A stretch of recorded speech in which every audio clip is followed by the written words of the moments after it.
it's the start of the month. You know what that means.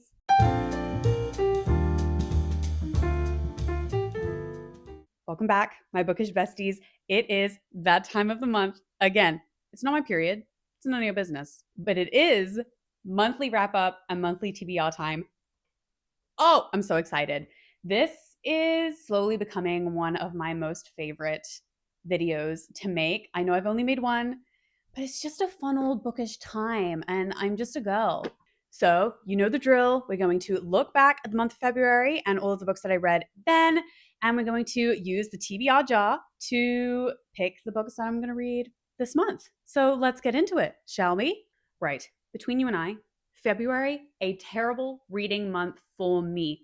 When I tell you I am in a reading slump, okay? And this reading slump has slumped like no other reading slump before. I am just the slumpiest of slumps. That's me reading, the thought of reading.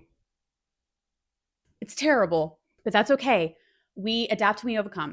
So unfortunately, I don't have great news to share with you. In February, I only read 2 books, and I also DNF'd 2 books. It's a 1-to-1 ratio, which is not the vibe that I was going for. You know what? February, it's dark and it's sad and it's a short month. Does February is it even really a month?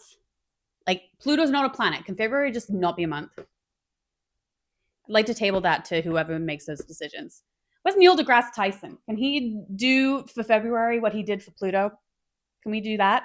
So let me tell you about the 2 books that I did read in February. The first was The Paris Apartment. And I know what you're going to say, Abby, you were listening to that in January. Just let me live. Okay, I know. But I finished it in February, so it counts. It counts. So, The Paris Apartment by Lucy Foley. I had a good old time. It was good. Was it the best book I've ever read? No. But I love a twist, and I love a mystery thriller, and it was nice to just like pop in my ears. I listened to it on audio. It was nice to just pop in my ears for when I was baking, when I was doing dishes, when I was walking the dog, just regular life stuff when you have some time, but obviously you can't read a physical book because otherwise I'd get hit by a car. Not ideal. And just had a good old bookish time with it. There's this girl, her name is Jess, and she, for reasons that will become clear if you read the book, came to Paris last minute to visit her half-brother, Ben. And she's there in Paris, doesn't speak a lick of French, her and me both, and rocks up to Ben's apartment. Ben, nowhere. Crickets.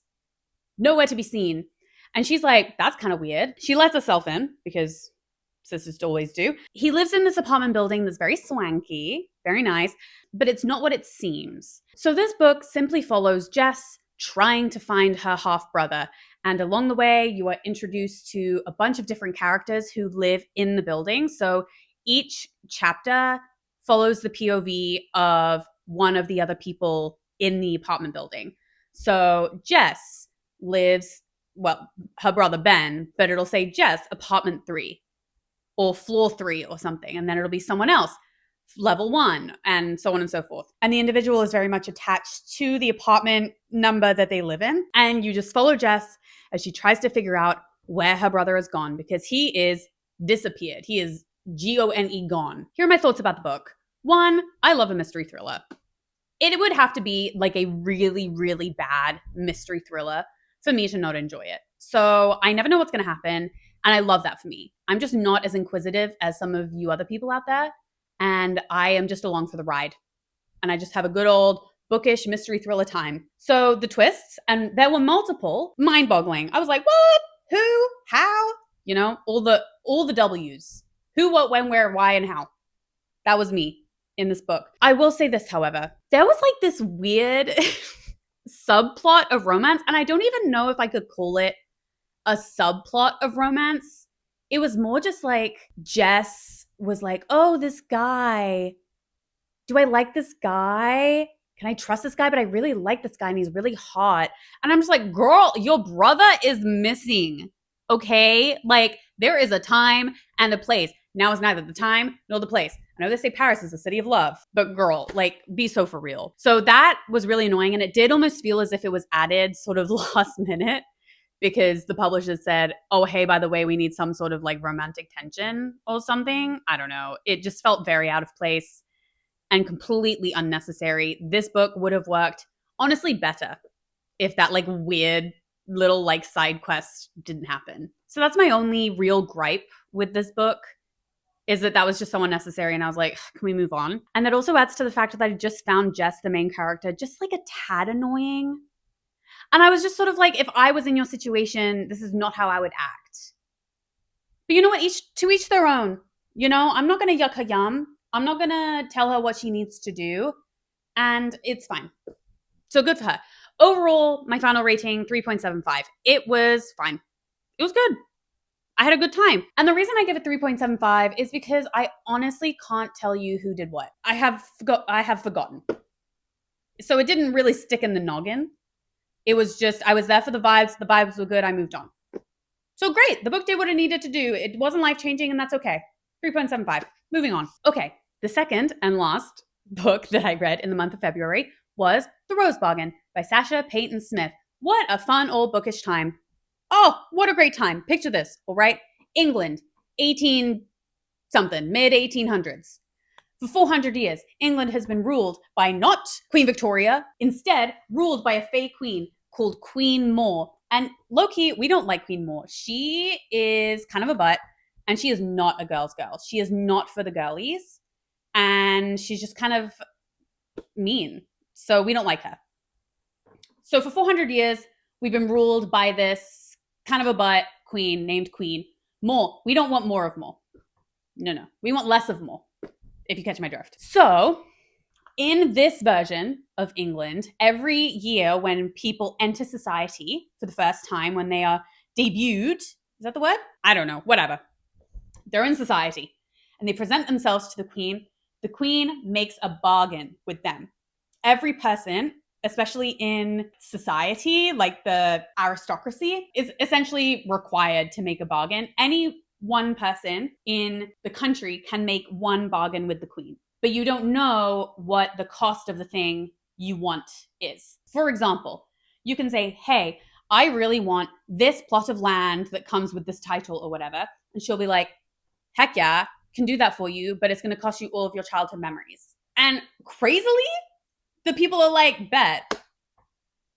Anyway, I digress. So that's the general magic system for you. She's the only fae. Everybody else is just like a random folk, just like a random person. No power, no magic, no nothing. Just your regular Joe Blow. And Ivy, so there's this girl. Her name is Ivy Benson? Her name's Ivy. And it's her year to come out in society with everybody else. But that year, the queen's fae son says, hey, mom, I want to marry. And so she's like, say less. I'm going to create a trial. We have a trial of anyone who wants to try and win your hand in marriage can enter this trial and try and become your wife. And so we just follow these women who decide to join this trial as they compete with one another to try and win his hand in marriage. So think Bridgerton meets The Selection. I had a great time, although it's a duology and the second one doesn't come out until May, I want to say. Devastated. But I had a really great time. It was really fun. I appreciated that the majority of the book was in Ivy's POV. However, you did get smatterings of different chapters in other people's POVs. So you got to see the other women and things from their perspective. You got to see things from the queen's, it's not her son, the queen's husband's son, who is a prince but not fae. So like the fae prince's half brother. Does that make any sense? But yeah, and it was great. It was so good. And I really appreciated that we got a bunch of different people's perspectives. And they also really focused on the relationships between the women. And that was such a good time. And I just ended up rooting for everyone. And it was so good. And the twist, oh, what a twist. Again, I never see it coming. So I just had a grand old time. Definitely going to be reading the second book. Overall, 4 stars. Great book. Was it life-changing? No. But did I have a good time? Absolutely. So I highly recommend. But honestly, since the book is coming out in the middle of the year, I would just wait. Just wait until the second book comes out and then you can read them back to back because now I have to wait and I'm impatient. Now, let me quickly tell you about the 2 books that I DNF'd in the month of February. And I said that this year I was going to DNF more books because life is too short to be reading books that you don't like. And I'm really taking that to heart this year. First book that I DNF'd, Dracula. I know, Abby, it's a classic. I know, okay, but I was bored out of my mind. I would have preferred if Count Dracula just came in and drank my blood and left me dead on the ground. Oh my goodness, it was so painful, so painful. Maybe I'll try it again in spooky season, but honestly, I can't be bothered. I did try to do it on audio, which may have been a mistake because the audio actor, somehow Count Dracula was going from like Russian, Slavic accent to Scottish. And I was like, what? So I don't know. I'm unlikely to try it again in the near or distant future. Sorry. And the second one, okay. The second one, you're just going to have to hear me out on this one. Hillbilly Elegy by J.D. Vance. Listen. Okay? Here's why I picked up this book in the first place. Again, I tried to do it on audio, but J.D. Vance reads the audiobook. And I got 56% through this book. I spent like multiple hours with J.D. Vance in my ear, and it was too much. Let me tell you why I read this book or tried to read this book. I was ripping on this book, okay?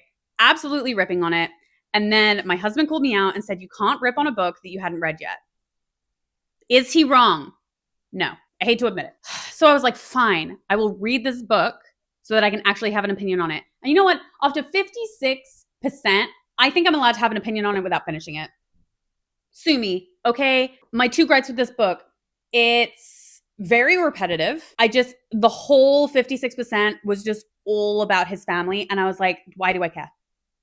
Listen, I love family drama as much as the next person, but I'm not in it for like a whole book. I need some growth, you know? Second, it's very contradictory. You can read into that how you want. I'm not trying to be political. It's very contradictory. Fine. And you know what? I was over it. I'm in a reading slump. I didn't have the energy. So I'm done. Sorry. But I think I'm allowed to be a little bit mean about this book now because I have listened to 56% of it. Wasn't for me. That's going to go in the DNF graveyard, never to return. Now, before we get to the very exciting TBR jar, let me just quickly touch on this reading slump that I have found myself in. I hate to say it, but Wuthering Heights put me in this reading slump. Is that legal to say?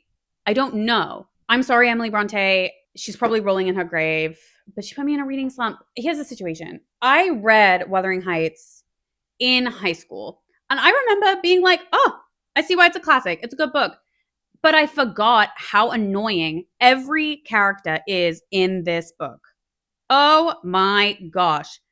I just want to go in there and just slap him, you know, just be like, grow up. Anyway, I got to just under 100 pages and I've had to take a break. I'm going to soft DNF Wuthering Heights because I'm not going to go to the theaters to watch it. I'm going to watch it at home. So I have some time, but I do really want to read it before I watch the movie. So I'm not saying I'm fully DNFing this book, but it has put me in a reading slump and I'm a little upset about it.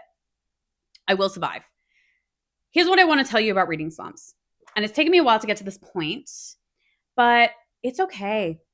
Reading is a hobby. And if that hobby is not bringing you joy, it means it's not the hobby for right now. I am slowly trying to exit my reading slump.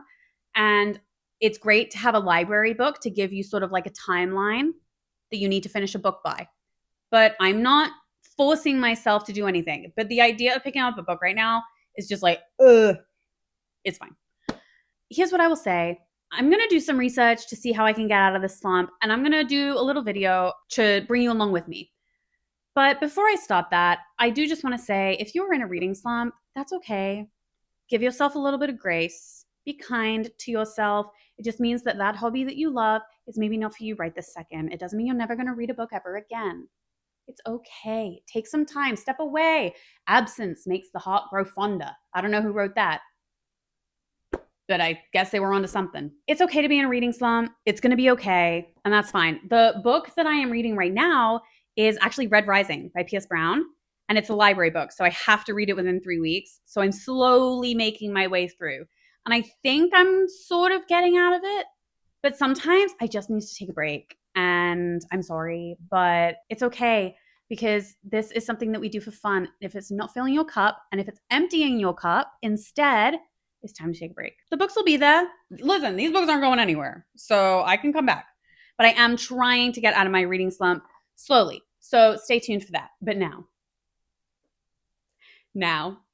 we get to my favorite part. And maybe this will be the thing that takes me out of my reading slump. Maybe the TBR jar has the power to extract me from the slump that I find myself in. It is time to pick my books for the month of March. So let me grab the TBR jar and let's get to it. Alrighty. I'm only going to pick 3 books for the month of March because I only read 1 book from my physical TBR from the TBR jar last month. 1 is good. 1's a win. Okay? But I want to give myself a fighting chance, and I do want to give myself a little bit of wiggle room with the slump that I'm in. So without further ado, let's do the first TBR pick for the month of March. I wonder if I do this, what happens?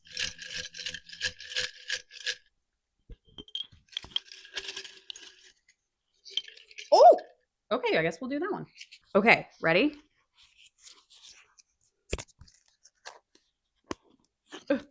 Oh no, oh no. Orange on the cover. So an orange cover, or like an orange on the cover. I don't think I have any fruit on any of the covers of my books, but that's okay. Okay, orange on the cover. I'll be back. All right. I only found 2, and I am not super pumped about either of them. Okay, hear me out. The first one. So it's orange on the cover. I had this as an option for last month. The Girl with the Dragon Tattoo by Stieg Larsson. His name, I'm assuming it's a he. The author's name is in orange, and the spine has some orange on it as well. So this is an option. She's a big book, but honestly, the font's not that big. What is this even about? Ooh, okay. So Harriet Vanger disappears like 40 years ago, and her old uncle is trying to figure out what happened. So he hires Michael Blomkvist. Oh wow, that's bad on my part. I'm so sorry. He hires Michael Blomkvist, a crusading journalist recently trapped by a libel conviction, to investigate, and he is aided by the pierced and tattooed punk prodigy Lisbeth Salander. Okay, this sounds fun. This is like a mystery thriller situation. So I could be down for that, or I don't even want to show you this because I'm too scared to do it, but I'm going to show you it anyway. The Priory of the Orange Tree by Samantha Shannon. It's got orange in the title, and it does have orange on the cover. It's more of like a yellow, but honestly, it's orange. And I did try to start this like 2 years ago when I bought it, and it's been mocking me from my bookshelf ever since. But considering I'm in a reading slump, I really don't think this is the move for me. So I think I'm going to go with The Girl with the Dragon Tattoo. It's going to be a fun time. I love a mystery, and maybe I do like mysteries, and I think this might help me get out of my reading slump. So let's see. Let's go with this one for the first one. I also have many books coming from the library because once again, it can't be stopped. You know, the library is a force that we just must reckon with. Moving on. Haha.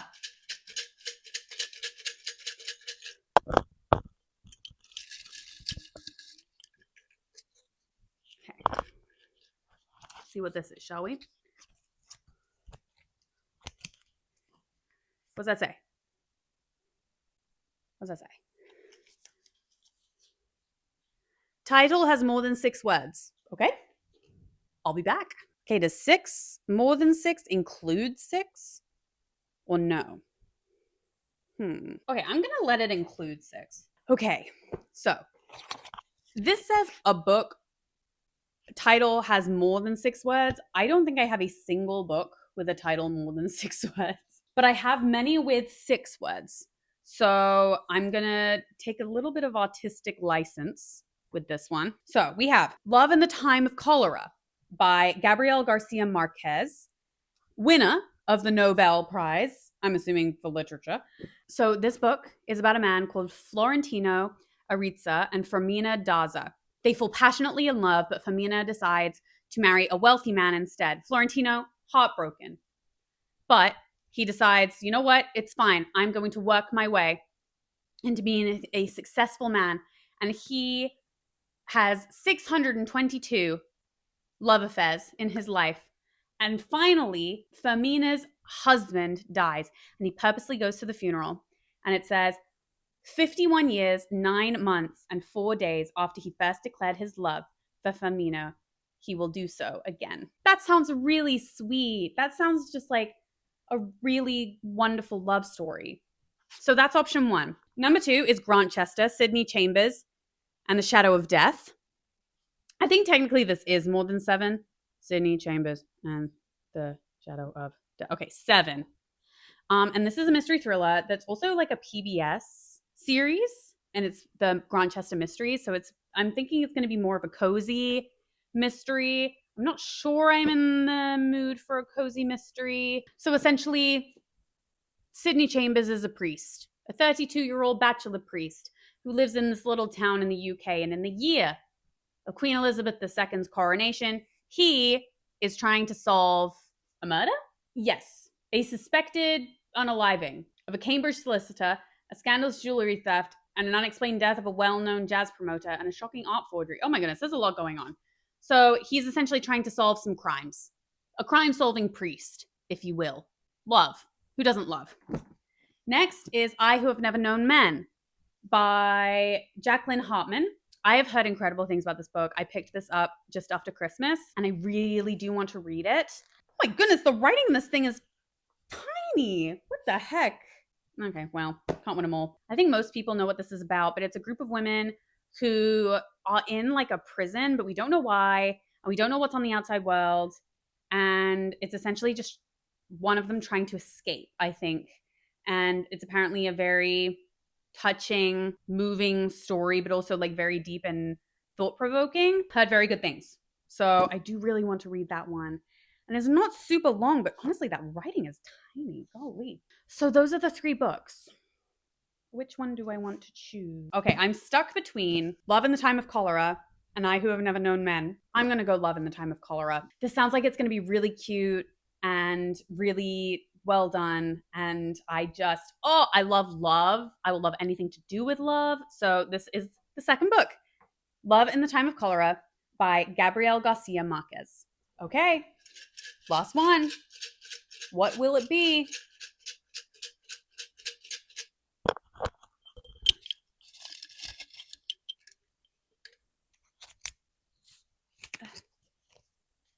Oh my goodness. Seasonal read. Okay. We're kind of between seasons. it's still technically winter. Okay, fine. All right. In a shocking turn of events, I literally only have one book set in winter. And I'll give you one guess as to what that book is. Beartown by Frederick Bachman. I'm honestly not surprised. I'm not a huge seasonal reader. I just read like when I want to read a book. I don't necessarily care about the season that it's set in. So I don't look for that when I'm buying books or whatever. So that's fine. I've heard wonderful things about this book. So I'm going to go for it. Although technically Wuthering Heights has a lot of winter in it too. I can't do it. I'm soft DNFing it. I can't do it. The last pick is Beartown by Frederick Bachman. Alrighty, everyone. So the 3 books that I'm going to try and read in the month of March are as follows. Beartown by Frederick Bachman. Love in the Time of Cholera by Gabriel Garcia Marquez. And The Girl with the Dragon Tattoo by Stieg Larsson. Well, I love doing these. This is so fun. Okay, well, I will be back next week with another video. And I'm sure I will probably tell you about all the books that I'm getting from the library and all of that. And hopefully I have a more successful reading month this month. And if you're also in a reading slump, it's okay. We got this. Just pick up a book, give it a try. Okay, So until next time, I hope your book is good, and I hope you have unhinged opinions about them. I'll see you next week. Bye. That I did read in February. Oh my goodness. Oh. Say hello. Say hello. Do you look happy? Does she look happy? I don't think she looks happy. I love you. You're a good girl. I'm sorry I boona napped you. I'm sorry I boona napped you. Yes, I did. But it's because I love you.